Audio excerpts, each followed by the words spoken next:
Hello friends, എല്ലാവർക്കും നമസ്കാരം. നിങ്ങളേവരും കാത്തിരിക്കുന്ന നയനയുടെയും ആദർശിന്റെയും ഇന്നത്തെ വിശേഷത്തിലേക്ക് എല്ലാ കൂട്ടുകാർക്കും സ്വാഗതം. എല്ലാവർക്കും നല്ലൊരു ദിവസം ആശംസിച്ചുകൊണ്ട് തന്നെ നമുക്ക് ഇന്നത്തെ വിശേഷത്തിലേക്ക് കടക്കാം. അതിനു മുമ്പായിട്ട് ആരെങ്കിലും ഈ ചാനൽ ആദ്യമായിട്ട് കാണുന്നുണ്ടെങ്കിൽ ഒന്ന് സബ്സ്ക്രൈബ് ചെയ്ത് വെക്കണം കേട്ടോ. അതിനോടൊപ്പം എല്ലാവരും മാക്സിമം നമ്മുടെ വീഡിയോ ഇഷ്ടപ്പെടുകയാണെങ്കിൽ ഒരു ലൈക്ക് അടിച്ചിട്ടേ പോകാവുള്ളൂ.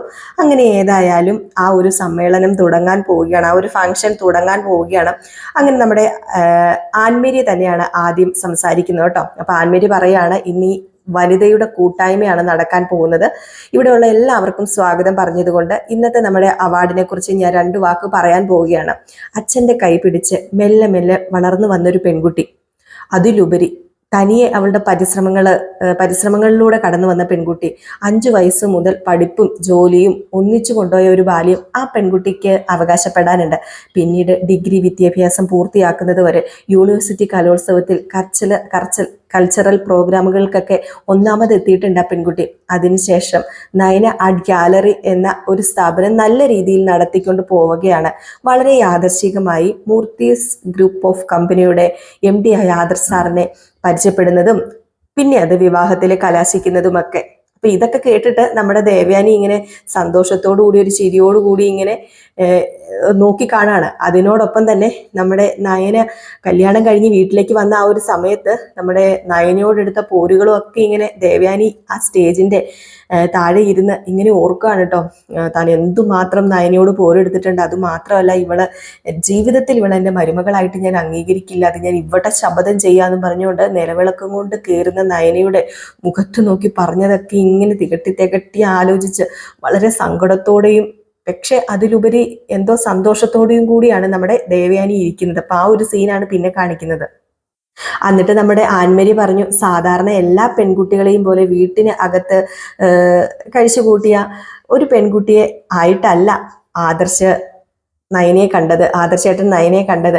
അന്ന് തൊട്ട് ഇന്ന് വരെ സമാനതയില്ലാത്ത പ്രകടനം കൊണ്ട് നമ്മുടെ സ്ത്രീ സമൂഹത്തിന്റെ കയ്യടി മേടിച്ച നയന മേഡത്തിന് ഈ തവണത്തെ WCSന്റെ അവാർഡ് കൊടുക്കാൻ കഴിഞ്ഞതിൽ എനിക്കും WCSന്റെ മറ്റംഗങ്ങൾക്കും ഒരുപാട് സന്തോഷവും അഭിമാനവും ഉള്ളൊരു നിമിഷവുമാണ് ഇപ്പൊ നമ്മൾ കണ്ടുകൊണ്ടിരിക്കുന്നത്. ഇന്ന് നയന മേഡത്തിന് അവാർഡിന് അർഹ ആക്കിയിരിക്കുന്നത് നയന കളക്ഷൻസിന്റെ ട്രെൻഡിങ് ആയിക്കൊണ്ടിരിക്കുന്ന പുതിയൊരു ഡിസൈനാണ്. മലയാളികളുടെ മനസ്സ് കീഴടക്കിയ ആ ഡിസൈൻ നിങ്ങളുടെ മുമ്പിൽ ഞാൻ പ്രദർശിപ്പിക്കാൻ പോവുകയാണെന്നും പറഞ്ഞുകൊണ്ട് അവിടെ ഇരിക്കുന്ന ആ ഒരു ചെറിയ സ്ക്രീനിൽ ഇതെല്ലാം ആ പരസ്യങ്ങളൊക്കെ ഇങ്ങനെ പ്രദർശിപ്പിക്കുകയാണ് കേട്ടോ. ഇത് കാണുമ്പോഴും നമ്മുടെ ദേവയാനിക്ക് ഭയങ്കര സന്തോഷം തോന്നുകയാണ്, അതിലുപരി ഒത്തിരി അഭിമാനവും തോന്നുകയാണ്.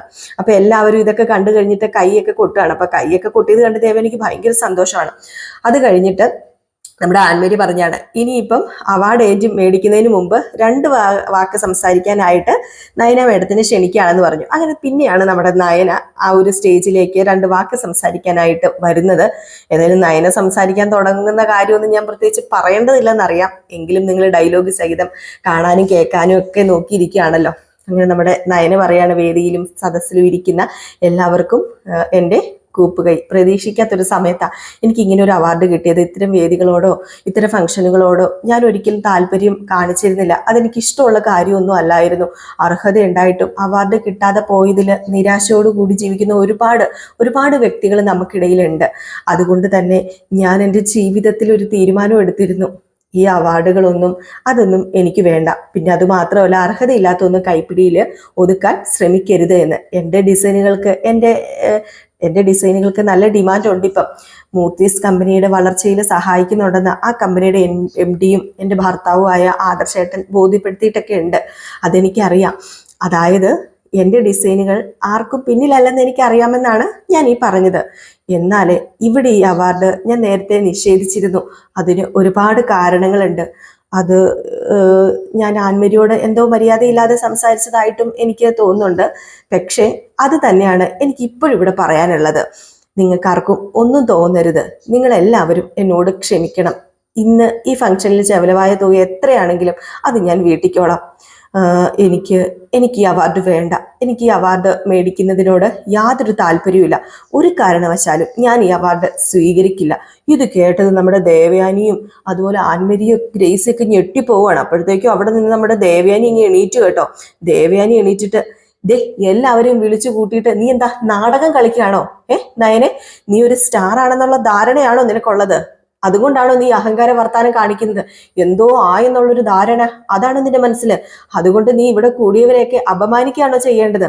അത് പിന്നെ എനിക്ക് ഈ അവാർഡ് വേണ്ടാന്ന് പറഞ്ഞാൽ വേണ്ട, എനിക്ക് അത്രേ പറയാനുള്ളൂ. അതിന്റെ കാരണങ്ങളെല്ലാം ഞാനിപ്പോ ഇവിടെ ബോധ്യപ്പെടുത്തിയല്ലോ. നിനക്ക് അവാർഡ് കിട്ടിയതിൽ എനിക്ക് വലിയ സന്തോഷമൊന്നുമില്ല നയനെ. പക്ഷേ ഞാനൊരു കാര്യം പറയാം, ഞാൻ ഉൾപ്പെടുന്ന ഒരു സംഘടനയിലെ അംഗങ്ങളെ അപമാനിക്കാൻ വേണ്ടി ഞാൻ ഒരിക്കലും സമ്മതിക്കില്ല. അതെനിക്ക് താല്പര്യമുള്ള കാര്യമല്ല. നീ ഇന്ന് അവാർഡ് മേടിച്ചിട്ട് എൻ്റെ വീട്ടിലേക്ക് തിരികെ വരാൻ പാടുള്ളൂ. അങ്ങനെയെങ്കിൽ ഞാൻ തിരിച്ചു വരുന്നില്ല, ഞാൻ അമ്മയുടെ വീട്ടിലേക്ക് വരുന്നില്ല, ഞാൻ എൻ്റെ വീട്ടിലേക്ക് പൊക്കോളാം. ഇതോടെ കേട്ടത് നമ്മുടെ ദേവയാനി അങ്ങ് തകർന്നു പോവുകയാണ് കേട്ടോ. അപ്പോഴത്തേക്ക് പെട്ടെന്ന് നമ്മുടെ ഗ്രേസി ചോദിച്ചു, എന്താ മോളെ ഇതൊക്കെ? നിങ്ങൾ തമ്മിൽ വഴക്കുണ്ടെന്ന് കരുതി അതൊക്കെ പുറത്തുള്ളവരെ അറിയിക്കേണ്ട കാര്യമുണ്ടോ? അതിനിവിടെ അധികം ആൾക്കാരൊന്നും ഇല്ലല്ലോ. ഈ ഒരു അടച്ചുപൂട്ടിയ മുറിയിൽ നമ്മൾ കുറച്ച് സ്ത്രീകളല്ലേ ഉള്ളൂ. എങ്കിലും ഇതൊക്കെ ക്യാമറയിൽ പകർത്തുന്നുണ്ട്, അത് മറക്കരുത്. നാളെ ഇതൊക്കെ ചാനലിൽ വരേണ്ടതാ. അത് നിങ്ങളുടെ കുടുംബത്തിനല്ലേ ക്ഷീണം. അതിന് ഞാൻ അവാർഡ് മേടിക്കുന്നില്ലല്ലോ, പിന്നെ എന്തിനാ ചാനലിൽ ടെലികാസ്റ്റ് ചെയ്യുന്നത്? അതിന്റെ കാര്യമില്ലല്ലോ. അവാർഡ് മേടിക്കുന്നുണ്ടെങ്കിൽ പോരെ ചാനലിൽ ഇടേണ്ടതെന്ന് ചോദിക്കാം. അപ്പോഴത്തേക്കാണ് നമ്മുടെ ദേവയാനി സ്റ്റേജിലേക്ക് കയറി വരുന്നത് കേട്ടോ. ദേവയാനിയുടെ സകല കൺട്രോളും പോയി നിൽക്കുകയാണ്. എങ്ങനെ സ്റ്റേജിലേക്ക് കയറാതിരിക്കുക? എന്നിട്ട് പറയാ, കയറി വന്നിട്ട്, നീ അവാർഡ് മേടിക്കുന്നില്ലെന്ന് നീ തീരുമാനിച്ചാൽ മതിയോ? എല്ലാ തീരുമാനങ്ങളും നിനക്ക് അങ്ങ് ഒറ്റയ്ക്ക് എടുത്താൽ മതിയോ? ഇന്ന് ഈ അവാർഡ് ഞങ്ങളുടെ സംഘടന നിനക്ക് തരാൻ തീരുമാനിച്ചിട്ടുണ്ടെങ്കിൽ നീ അത് ഗ്രേസിയുടെ കയ്യിൽ നിന്ന് മേടിക്കണം. അത് മേടിച്ചേ പറ്റൂ. അത് പിന്നെ അമ്മയ്ക്ക് അത്രയ്ക്ക് നിർബന്ധമാണെങ്കിൽ ഈ അവാർഡ് ഞാൻ മേടിക്കാം. പക്ഷെ അത് ഗ്രേസി ആന്റി അല്ല തരേണ്ടത്. അങ്ങനെ വാങ്ങുന്നത് അമ്മയുടെ കയ്യിൽ നിന്നായിരിക്കണം. ഓക്കെ, അങ്ങനെയാണെങ്കിൽ ഞാൻ സമ്മതിക്കാം. പിന്നെ ഇത് ശുപാർശ ചെയ്ത ആരാണെന്നൊക്കെ എനിക്കറിയാം. അയാൾ തന്നെ എനിക്ക് തരുന്നതല്ലേ അതിൻ്റെതായ ഒരിത്. അതല്ലേ ഈ ഒരു ഫംഗ്ഷന് കൂടുതലും പൊലിമയേകുന്നത്. ഞാൻ പറയുന്നത് സത്യം അമ്മേ. ഇങ്ങനെ ഒരു അവാർഡ് സംഘടിപ്പിക്കാനും ഇങ്ങനെ അവാർഡ് തരാനും WCSന്റെ പ്രസിഡന്റായ ഗ്രേസി ആന്റിയോടും സെക്രട്ടറി ആയ ആൻമരിയോടും പറഞ്ഞ ഒരാളുണ്ട്. അതെനിക്കറിയാം. ഇതിനൊക്കെ പണം മുടക്കിയ ആള്, ഇതിന് മുൻകൈ എടുത്ത ആള്, ആ ആള് തന്നെയാ എനിക്ക് അവാർഡ് സമ്മാനിക്കേണ്ടത്. അങ്ങനെ സമ്മാനിക്കുകയാണെങ്കിൽ ഞാൻ ഈ അവാർഡ് മേടിക്കാം എന്നിങ്ങനെ പറഞ്ഞിട്ട് നയന ഒരു കള്ള നോട്ടമൊക്കെ നമ്മുടെ ദേവയാനിയെ നോക്കുകയാണ്. എന്നിട്ട് നയന പറഞ്ഞു, അമ്മേ, ഇത്രയും നാളും പുകമറയിലല്ലായിരുന്നോ? ഇനിയും അത് തുടരണോ? ഇനിയെങ്കിലും ആ മറ നീക്കി അമ്മയ്ക്ക് പുറത്തു വന്നൂടെ? ഈ മരുമകളെ അമ്മയ്ക്ക് ഒന്ന് വിളിച്ചൂടെ? ഞാൻ എൻ്റെ ഭർത്താവിന്റെ തണലിലും ഡിസൈൻ രംഗത്ത് പേരെടുക്കാൻ മാത്രം ഇറങ്ങിപ്പെട്ടൊരു പെൺകുട്ടിയല്ലെന്ന് അമ്മയ്ക്ക് അറിയാലോ. ഈ അടുത്ത സമയത്ത് എൻ്റെ അനിയത്തി നന്ദുവിന്റെ പേരിൽ ഒരു കേസ് ഉണ്ടായിരുന്നു. ആ കേസ് അവൾ സ്വന്തമായിട്ടാണ് വാദിച്ച് ജയിച്ചത്. അതൊക്കെ ഞാൻ പറയേണ്ട കാര്യമില്ല, അറിയാം. അന്ന് എൻ്റെ അനുജത്തിയുടെ വക്കീലായിട്ട് വന്ന മാരാറിന്റെ സഹായത്തോടു കൂടി അവള് നിയമം മനസ്സിലാക്കിയ കോടതിയിൽ വാദിച്ചതൊക്കെ. ഇതും ഒരു കോടതി അമ്മേ. അമ്മ എന്നെ വീട്ടിൽ നിന്ന് വിളിച്ചുകൊണ്ട് വന്നതിന് ശേഷം ഞാൻ അമ്മേനെ ഇതുവരെ സംശയിച്ചിട്ടില്ല. പക്ഷെ വേറൊരു കാര്യമുണ്ട് അതില്. പിന്നീടുള്ള ഓരോ പ്രവൃത്തിയും എൻ്റെ മനസ്സിൽ ചലനങ്ങൾ ഉണ്ടാക്കിയിട്ടുണ്ട്. അമ്മയുടെ മാറ്റം അതും എൻ്റെ മനസ്സിൽ ചലനങ്ങൾ ഉണ്ടാക്കിയിട്ടുണ്ട്. അതുകൊണ്ട് തന്നെ അതിനുശേഷം മുതൽ ഞാൻ അമ്മയുടെ പിന്നാലെ ഉണ്ടായിരുന്നു. അതുകൊണ്ട് അമ്മയുടെ ഓരോ മൂമെന്റ്സും എനിക്ക് മനസ്സിലാക്കാൻ പറ്റുകയും ചെയ്തു. ഒരു കാര്യം എനിക്ക് ബോധ്യപ്പെടുകയും ചെയ്തു. എന്തിനാ അമ്മ ഇനിയും മസിൽ പിടിച്ചു നിൽക്കുന്നത്? നന്ദു കേസ് ജയിച്ചതിന് ശേഷം കോടതിയുടെ പുറത്ത് വെച്ച് ഫീസ് മേടിക്കണമെന്ന് മാരാർ വക്കീലിനോട് പറഞ്ഞതും അതിൻ്റെ ഫീസ് വേണ്ടെന്ന് മാരാർ വക്കീൽ പറഞ്ഞതും ഒക്കെ ഞാൻ കേട്ടിരുന്നു. നിങ്ങൾ രണ്ടും സംസാരിക്കുന്നതൊക്കെ ഞാൻ കണ്ടിരുന്നു. നിങ്ങൾ രണ്ടുപേരും തമ്മിൽ വഴിയിൽ വെച്ചുണ്ടായ കൂടിക്കാഴ്ച അത് ഓർക്കണുണ്ടോ? അന്ന് എനിക്ക് മനസ്സിലായി ആ കേസിന് വേണ്ട ഫീസ് അമ്മ നേരത്തെ എത്തിച്ചു കൊടുത്തിട്ടുണ്ടെന്ന്. അതെനിക്ക് നന്നായിട്ട് മനസ്സിലായി. അതുകൊണ്ടാണ് മാരാർ വക്കീൽ ഞങ്ങളുടെ കയ്യിൽ നിന്ന് ഫീസ് മേടിക്കാതിരുന്നത്.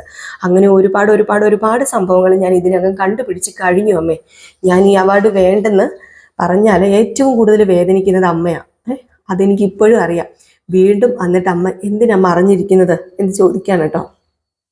എന്നിട്ട് നയന പറയാണ്, അതുകൊണ്ടാണ് ഇന്നത്തെ ഫംഗ്ഷനിൽ അമ്മ പങ്കെടുക്കണമെന്ന് ഞാൻ നിർബന്ധം പിടിച്ചത്. അല്ലാതെ ഇതെന്റെ അഹങ്കാരമായിട്ടോ വാശിയായിട്ടോ ഒന്നും അമ്മ കരുതരുത്.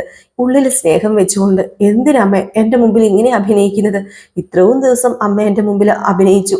ഇനിയും ഈ അഭിനയം തുടരണമെന്ന് തന്നെയാണോ അമ്മ ആഗ്രഹിക്കുന്നത്?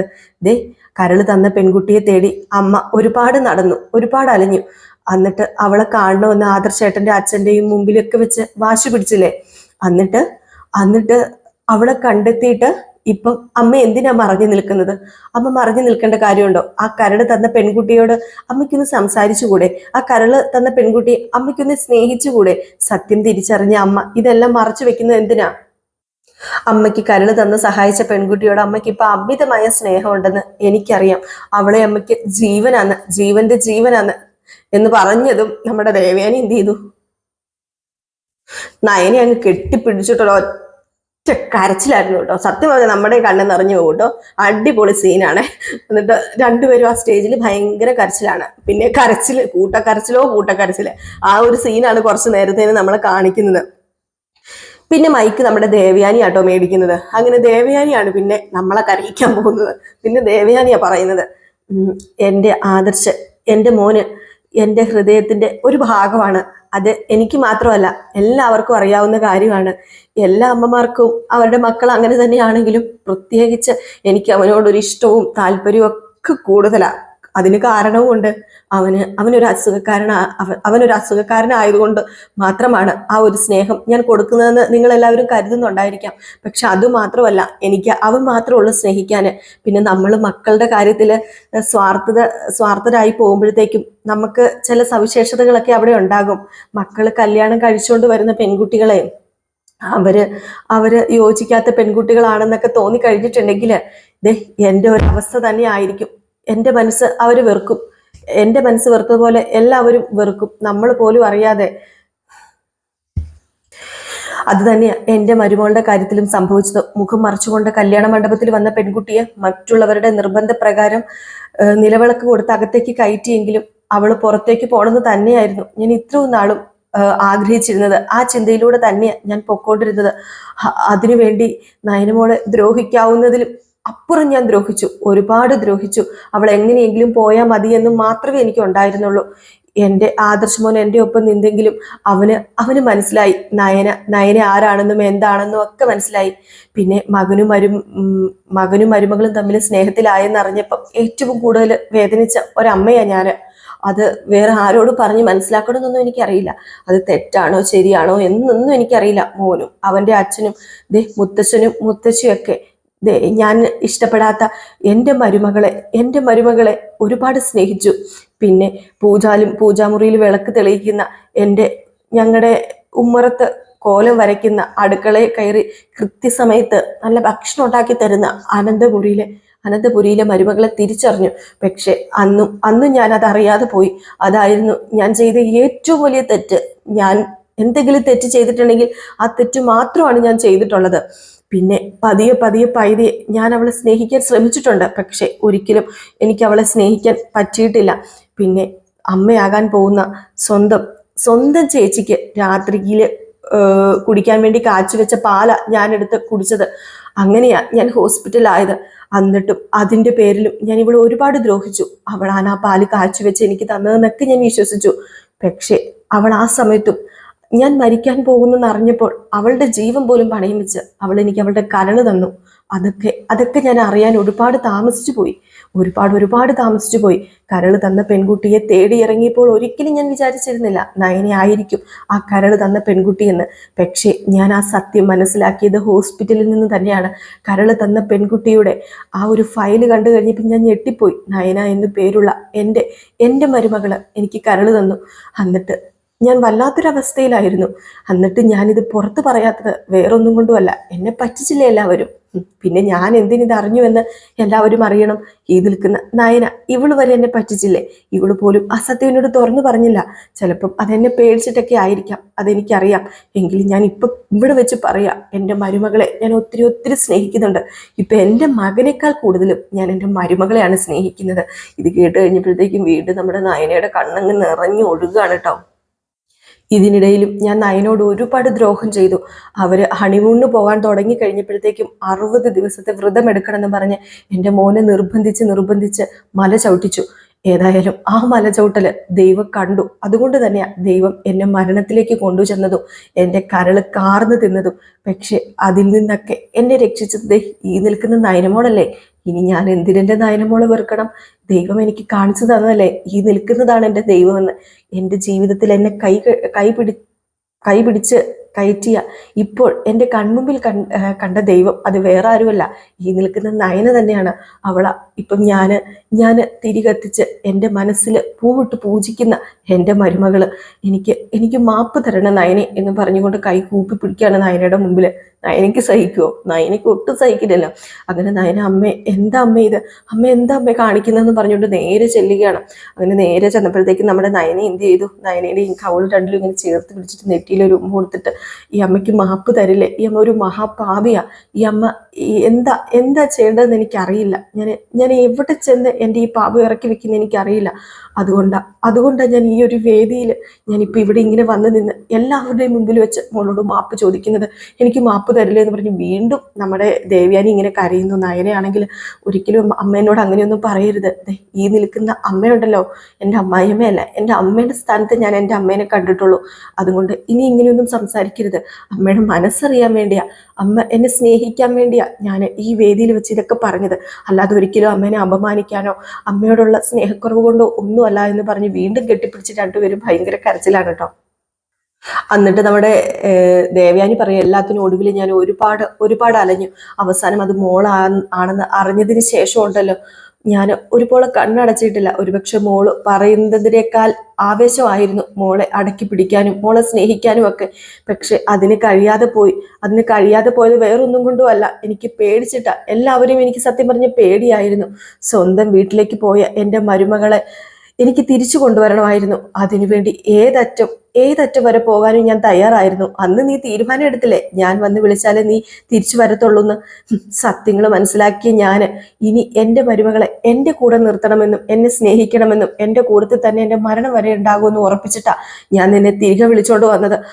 നീ ഇപ്പം ഇതിന്റെ പേരിൽ പോകുക എന്ന് പറഞ്ഞാല് ഈ അമ്മയ്ക്ക് സഹിക്കാൻ പറ്റുമോ? ഈ അമ്മ സഹിക്കുമോ?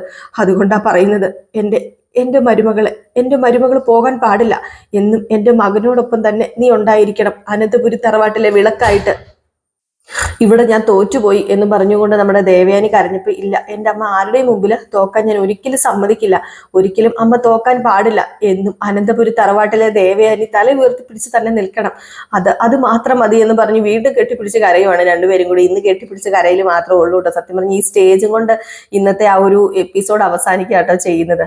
ഈ സമയത്ത് നമ്മുടെ ഗ്രേസി ആണെങ്കിൽ പറയാണ്, my dear friends, Nayana madam പറഞ്ഞത് 100% ശരിയാണ്. ഈ അവാർഡ് കൊടുക്കാൻ എന്തുകൊണ്ടും യോഗ്യതയുള്ളത് ദേവയാനി ആന്റിക്ക് തന്നെയാണ്. ഈ സ്റ്റേജിലിരിക്കുന്ന വേറെ ആർക്കും ഇതിനുള്ള യോഗ്യതയില്ല. അതുകൊണ്ട് ഇവിടെ ഈ മൊമെന്റോ കൊടുക്കേണ്ടത് അത് ദേവയാനി മേഡം തന്നെയാണെന്ന് പറയുകയാണ്. അങ്ങനെ നമ്മുടെ ഗ്രേസിയും പറയാണ്, നോക്കി നിൽക്കാതെ അതങ്ങ് കൊടുക്കടോ എന്ന് പറയുന്നു. ഏതായാലും ആ മൊമെന്റോ നമ്മുടെ ദേവയാനി നയനയ്ക്ക് ആ ഒരു സമയത്ത് കൊടുക്കാണ് കേട്ടോ. ഭയങ്കര സന്തോഷമാണ് നമ്മുടെ നയനയ്ക്ക്. ഏതായാലും ആ ഒരു സീനും കൊണ്ടാണ് ഇന്നത്തെ വിശേഷം അവസാനിക്കുന്നത്. ഞാൻ എന്തൊക്കെയോ പറഞ്ഞു, എന്തൊക്കെയോ അവസാനിപ്പിച്ചു എന്നാണ് എനിക്ക് തോന്നുന്നത്. കാര്യം എന്തൊക്കെയോ ഞാൻ പറഞ്ഞു, അതിൻ്റെ ഇടയിൽ ഇമോഷണലായി പോയതുകൊണ്ട് ഒന്നും പറയാനും കിട്ടിയില്ല കേട്ടോ. എന്തെങ്കിലുമൊക്കെ തെറ്റൊക്കെ സംഭവിച്ചിട്ടുണ്ടെങ്കിൽ എല്ലാവരും ഒന്ന് ക്ഷമിച്ചേക്കണം. അപ്പോൾ എല്ലാവർക്കും വീണ്ടും നല്ലൊരു ദിവസം ആശംസിച്ചുകൊണ്ട് നിർത്തുകയാണ്. പറഞ്ഞു വരുന്നതിൻ്റെ വെപ്രാളത്തിൻ്റെ ഇടയിൽ. അത് മാത്രമല്ല, നമുക്ക് ഈ ഒരു സീൻ കാണുമ്പോൾ ഇച്ചിരി ഇമോഷണലായി ഇപ്പോൾ. അപ്പോൾ അതിൻ്റെ ഇടയിൽ എന്താ പറഞ്ഞതെന്ന് സത്യം പറഞ്ഞാൽ എനിക്കും ഇപ്പം മനസ്സിലാവുന്നില്ല. അപ്പോൾ എന്തെങ്കിലുമൊക്കെ പാളിച്ച സംഭവിച്ചിട്ടുണ്ടെങ്കിൽ ഒന്ന് ക്ഷമിച്ചേക്കട്ടെ. എല്ലാവർക്കും ടാറ്റാ, ബൈ ബൈ.